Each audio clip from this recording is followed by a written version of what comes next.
Bueno, buenas tardes, buenas noches, buenos días, un placer saludarles. Les saluda Juan Maradiaga, estamos aquí en este podcast eh, Meditaciones y quiero hacer referencia a esto que escribió, que indicó uno de los referentes del fútbol hondureño en los últimos años, que es un entrenador colombiano llamado John Jairo López. Y él, bueno, quiero leerlo literal, creo hacer una crestomatía ahí de una página de Facebook llamada Deporte Total, y quiero leerlo literalmente, así rapidito. Dice, al futbolista hondureño le cuesta mucho entender que al que madruga Dios le ayuda. Y eso lo destacó en una revista deportiva del país, que es el 10, ¿no? Y en esa entrevista, pues destacó las diferencias entre el fútbol de Colombia y el hondureño. Me pasa, entre comillas, en los entrenamientos que los jugadores llegan en chancletas y solo habiendo comido churros y fresco. Les cuesta mucho ir al gimnasio y alimentarse bien. En Colombia, desde los 13, 14 años, les enseñan que no deben llevar chanclas y después del entreno comer sus frutas y proteínas. Mientras que aquí son baleadas y frescos, allá jugo natural o agua. Es algo cultural, muy difícil de cambiar. En Europa y Sudamérica se entrena en la mañana, pero al futbolista hondureño le cuesta mucho entender que al que madruga, Dios le ayuda. Eso fue lo que indicó este entrenador colombiano. Pues básicamente creo que yo le doy la razón. Obviamente ahí indicó una palabra clave, que es la parte cultural. Es algo que debería enseñarse desde ligas menores. Obviamente, si nos vamos un poquito y queremos ser más quisquillosos, eso debería ser una enseñanza familiar, ¿verdad? Entonces, debería ser una cultura familiar ese tipo de detalles. Pero bueno, pensemos que no se tuvo la figura de autoridad en casa, pues los entrenadores de ligas menores o los entrenadores que se tengan deberían de enseñar eso. Pero ¿qué pasa? El jugador hondureño se vuelve quisquilloso cuando un entrenador empieza a indicarle ese tipo de detalle y ya dice, está muy exigente, muy metido a rollos y lastimosamente no casan con este entrenador. Eh, y eso donde se refleja, alguien dirá, pero es su vida, sí, claro, pero se refleja mucho en la liga, se refleja jugadores tirándose a cada rato, la efectividad en el partido. Eh, si nos vamos a una estadística, por lo menos tiempo efectivo de juego, pues yo diría que de los 90 minutos, creo que quizás 30, 35 minutos. Es decir, si yo soy una persona, un cliente que voy al estadio y voy a ver jugadores tirarse, eh, o sea, que se desgarran, o sea, los tipos chocan con otro, van al cuerpeo y los tipos se tiran como que les acaban de arrancar la cabeza o les quebraron una pierna. Entonces, y luego al minuto ya se levantan, o sea, ese tipo de cosas son elementos culturales. En la parte de la psicología deportiva, estudiar el comportamiento del deportista, es precisamente eso. Por ejemplo, ahí yo leí los comentarios que hacían las personas en el grupo este de WhatsApp, perdón, en el grupo de Facebook, y habían unos pro y otros en contra de las observaciones que hace el profesor Jairo López. Pero una de las cosas que conversábamos ahí es de que muchos de estos jugadores tienen sus ídolos en otros jugadores, especialmente los jugadores top, ¿no? Hoy por hoy, en la última década, pues creo que han comandado tanto Cristiano Ronaldo como Messi, como ser los estandartes del modelo del futbolista, ¿no? Eh, pero ¿qué pasa? Muchos admiran a Cristiano Ronaldo por sus mujeres, por sus carros, por sus extravagancias, ¿no?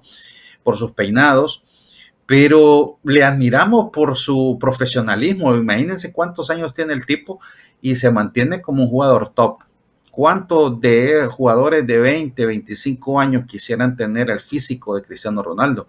Pero eso no se logra de la noche a la mañana, no se logra sin disciplina. El tipo se levanta temprano y va al gimnasio. De hecho, la vez pasada en una revista francesa leía de que si el tipo va a unos premios, El tipo se levanta temprano y en el hotel que se queda, que el hotel tiene que tener gimnasio, el tipo va a hacer ejercicios, va a hacer ejercicio al gimnasio. Y lo mismo sucede a Messi. Por ejemplo, a Messi le criticaban porque no era muy bueno para los tiros libres. Entonces, ¿qué hacía el tipo? Se quedaba practicando tiros libres. La famosa anécdota de Maradona en el clásico River Boca, de que Pato Fillol dijo, no me vas a meter gol, no me vas a meter gol. Y el tipo se quedó practicando, practicando, practicando. Y en el clásico del domingo en Boca Juniors River, Maradona le metió un golazo al Pato Fillol. Entonces, ¿qué pasa? ¿Por qué traigo a colación eso? Porque por ahí yo les decía, hay un famoso libro que me encanta, que es de John Maxwell, que dice, el talento nunca es suficiente. ¿Cuántas veces hemos visto en nuestro país muchachos talentosos? Yo jugué en la burocrática y llegué hasta Liga Mayor en el fútbol federado, y cuánta gente vi con talento, cuántos chicos, cuántos tipos que la rompían. Realmente yo decía, este tipo va a llegar a primera división, y quizás más adelante, y quizás va a llegar a cualquiera de los equipos grandes del país. Pero ¿qué pasó? No pudo llegar por X o Y razón, entró en drogas, entró en un montón de cosas y lastimosamente no la hizo, no llegó, ¿verdad? O esos elementos culturales, indisciplinados, iban yo, como les digo, y lastimosamente me tengo que poner a mí, por ejemplo, porque algunos dicen, este nunca jugó ni canicas y está hablando. Por supuesto, lo puedo decir desde la teoría y desde la práctica. ¿Cuántas veces vi en esos equipos federados y contrincantes tipos genios al momento para jugar, pero culturalmente muy malos, sin valores en ese sentido, sin forma de hacer su trabajo como futbolista, como profesional? ¿Cómo confrontar eso? Por ejemplo, ¿cuántas veces no hemos visto a disque jugadores profesionales y llegan con una camisa, los vemos con una camisa de tal equipo internacional? Eso no pasa en los equipos profesionales. ¿Por qué? Porque tienen obviamente sus normas, tienen sus reglamentos internos, etcétera. Y muchos de estos jugadores se las quieren saltar, andan viendo cómo se saltan las trancas. ¿Y qué pasa? ¿Qué hace eso? El entrenador pierde fe en él, el equipo pierde fe en él, y ya después no le renuevan el contrato. No le renuevan el contrato y ese jugador ya pasó a un segundo plano. ¿Cuántos de nuestros jugadores han ido a hacer pruebas o han ido a probarse o han ido ya fichados en el fútbol internacional y regresan porque no se acoplan, porque no llegaron a quedarse en la primera plantilla? Porque es que aquí estamos equivocados. Es como cuando vamos al mundial, ya clasificamos al mundial y es lo mejor que nos puede pasar. No, es ir al mundial e ir a competir. Por eso que de alguna manera admiré mucho a los ticos. O sea, me sentí así un poco raro, pero los admiré porque el psicólogo deportivo de los ticos en el mundial les metió en la cabeza que podían ser campeones mundiales. ¿Y por qué no? ¿Y por qué no? O sea, de ir al mundial esperando que no nos goleen, es mejor no ir. Es como cuando estudiamos 4 años en el colegio, en la universidad, y después no queremos ir a la graduación. La graduación es el mundial. Es decir, tenemos que ir con las mejores galas, tenemos que ir a demostrar de qué estamos hechos. Pero aquí es ir al mundial y no ir a competir, es a evitar goleadas, y eso no es. Entonces, hasta en eso es mentalidad, es cambiar mentalidades. Entonces, nuestro futbolista tiene que cambiar mentalidad, estimados, porque si no, entonces van a venir entrenadores profesionales. Vaya, es como lo que pasó también con Bora Milutinovic cuando tuvo la selección, les estaba enseñando a hacer tiro libre. Muchos de los periodistas, futbolistas, dijeron, no hombre, este entrenador está loco, nos quiere venir a enseñar a hacer tiro libre. Es que no es eso, es aprender lo básico, Otro ejemplo que les puedo decir, ¿verdad? Es el caso de David Suazo en Europa. O sea, David Suazo tuvo que aprender cosas en Europa. Y miren hasta dónde llegó. O sea, por ejemplo, cuando se fue del Olimpia, David Suazo era la máxima estrella del fútbol nacional. del Olimpia, pero cuando llegó a Europa le dijeron, ¿sabes qué? Si te vas a adaptar a este fútbol, tenés que aprender no solo a ser delantero, no solo a meter goles, sino que también tenés que defender. Es decir, cuando estemos atacando, tú eres nuestra punta de lanza. Cuando estemos defendiendo, tú tienes que ir a marcar al delantero de ellos o al defensa central de ellos. Esa disciplina táctica, ¿verdad? Es la que en lo que muchos de nuestros jugadores no aprenden, no aprendieron porque vienen mal de ligas menores, porque no tuvieron entrenadores que les exigieran eso, que hubiera una exigencia, que le dijeran, ¿sabes qué? Tenés que, el domingo vamos a jugar y te necesito de saco y corbata. Está loco este entrenador, ¿verdad? Pero aquí tenemos entrenadores que van como un domingo, como que fueron al parque, van con su camiseta polo y no se distingue si es un aficionado o el entrenador. Con todo respeto, alguien dirá, pero con 40 grados, ¿cómo se va a poner? Pero esa es la imagen, es la imagen, es la imagen.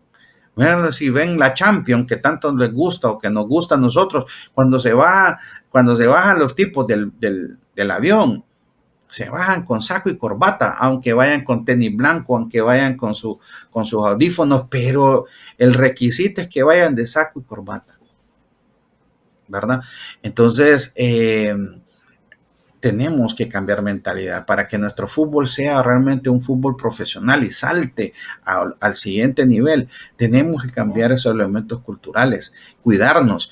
Porque, por ejemplo, hay ciertos entrenadores que sienten que cuando va a iniciar el campeonato es una pérdida de tiempo, ¿verdad? Y ahí es donde que se matan, entre comillas, a muchos jugadores. ¿Por qué? Porque lo primero que el entrenador le dice al preparador físico, bueno, medirles el peso a todos, y la gran mayoría de los jugadores regresan con sobrepeso, con sobrepeso.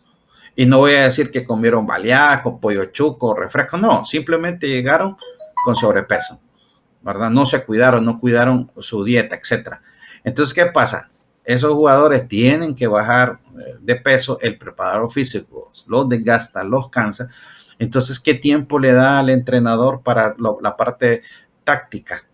Para la parte técnica, para la parte táctica, porque la parte física no está bien. Entonces, ¿qué pasa? Nuestros jugadores no entienden que ya para jugar en Liga Nacional ya se supone que deben de ser profesionales, de cuidarse e inclusive, aunque tengan, perdón la palabra, el rigio de ir a jugar ahí la cascarita a la potra de la esquina, o ir a jugar a las canchas del barrio donde crecieron, ellos ya son profesionales y si se lesionan, ¿verdad? Y si se lesionan y llegan lesionados a jugar ya listos para primera división, ellos deben de entender que son un patrimonio del equipo. El equipo los contrató, les está pagando y por lo tanto deben de cuidarse, ¿verdad? Entonces, quiero terminar con esta reflexión, con esta breve reflexión, y es que hay mucha tela que cortar con estos elementos culturales y cómo debe manejarse la parte psicológica dentro del fútbol hondureño.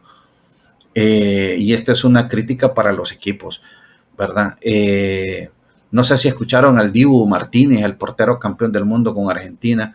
Lo primero que decía, no, yo eso lo platiqué con mi psicólogo.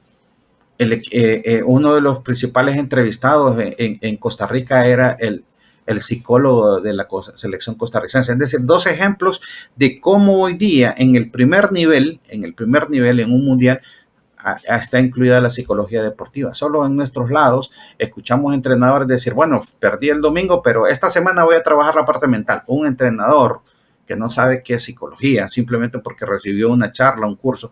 No. Psicología va más allá. Es ver el comportamiento de este deportista, su cuidado, su cultura, su parte mental, cómo está su parte mental, cómo hay que trabajar a ese jugador para que en algún momento del partido esas situaciones externas no salgan a colación. Entonces hay jugadores que se ganan amarillas, rojas, o que le meten al equipo un gol en el minuto 90 porque estaba distraído. ¿Por qué está distraído? ¿Cuál es la parte psicológica? Entonces, quería dejarles esta breve reflexión. Por ahí vamos a seguir platicando un poquito más de estos elementos de psicología deportiva.